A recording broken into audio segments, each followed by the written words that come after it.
Hello, and welcome to Complete Chiropractic Healthcare, the website of Dr. Greg Arnold, www.pitchingdoc.com. Today we're going to be discussing my March 3rd, 2016 newsletter, Stop Doing This Throwing Drill. Right underneath the date, there's a hyperlink for PDF. If you go ahead and click on that, it'll pull up a PDF document, which sometimes is easier to read. So we're going to start by looking at the quote from Vince Lombardi: "Practice doesn't make perfect, only perfect practice makes perfect." And this is really pertains very well to throwing drills. I see a lot of throwing drills done at the academy here, and while there are many good ones, there are also some real awful ones.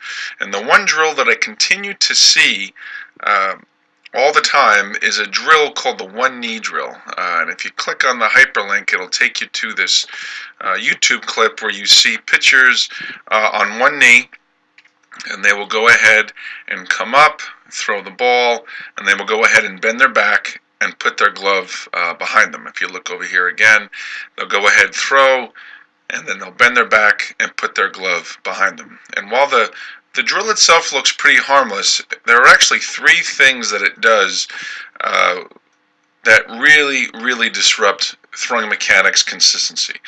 The first thing it does is what you saw with the delivery, is how it increases glove movement. And the way that I teach pitching and throwing mechanics is to relate it to hitting.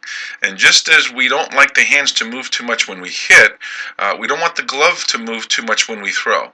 Steady hands equals a steady swing. A steady glove movement produces a steady throwing motion. So we're going to look at video in a little bit that'll help explain this. The second thing it does is it forces kids to bend their back when they throw the ball.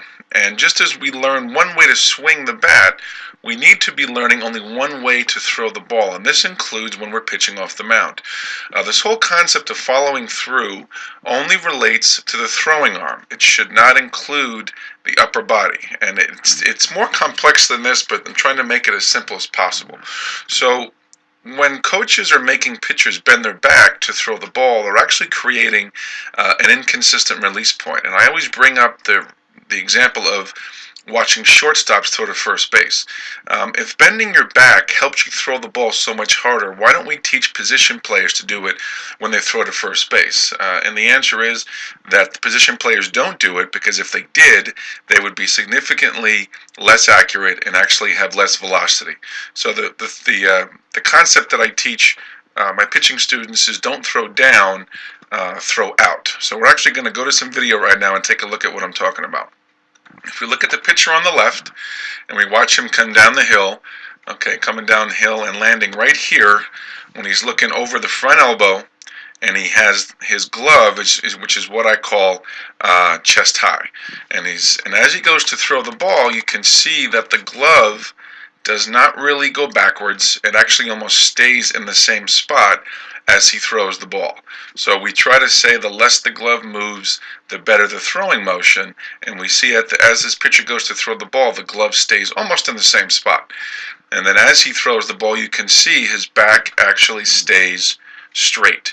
The arm follows through, as we can see right here, but we want the back to try to maintain proper posture as we throw the ball. As pitchers get older and stronger, we may need to bend the back a little bit to enhance deceleration after we throw the ball. But right now, when we're dealing with most pitchers, the follow-through only has to deal with the arm, and we try to keep a proper posture as we throw the ball. So again, we want to minimize glove movement. We want to maintain proper posture and just let the arm follow through. Don't worry about bending the back. So if we go to the third reason why the one knee drill is so bad, it increases head movement. And just as when we teach hitters to keep their head centered as they swing the bat, we need to teach pitchers to keep their head centered as they rotate to the release point. And this whole concept was actually backed up in a 2004 study where they found that pitchers who had more head movement also had less accuracy.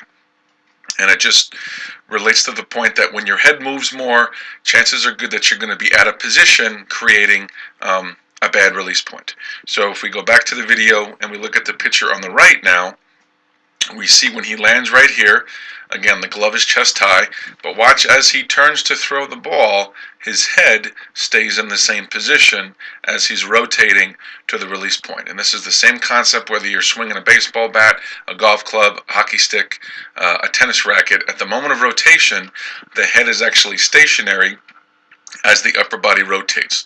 So those are the three things we want to accomplish when we throw the baseball. So this is the drill that I highly recommend you start doing at every practice. So throw away the one knee drill, and this is a drill that I learned from Tom House at the National Pitching Association. It's www.pitching.com, nationalpitching.com. You can find the link right here. Click to the hyperlink, and simply, it's the best drill I've ever seen for throwing position practice, and it's called the two-knee drill. And I actually have made a video of it, and I've put it in my video library. So if you go to my website and you click on this banner at the top that says Baseball Video Library, it'll pull up this page. And if you're a subscriber, you log in here. And if you want to subscribe, you can log in there. And I have a video at the bottom which goes over for about a minute and a half of some of the concepts that are in it, some of the videos, the presentations. And once you log in, you'll be able to go to this page where I have the two-knee drill video here. And this is what the two-knee drill looks like. And it's very simple, but it is probably the most effective throwing drill I've ever seen for upper body position mechanics. And you see the head stays in the same spot, the back stays straight, and the throwing and the glove stays as steady as possible. And if you go ahead and go down here, you can go ahead and click on this PowerPoint presentation that will get you further into why this throwing drill is so good. So again, the two-knee drill is so valuable because it minimizes glove movement, maintains proper posture, and minimizes head movement.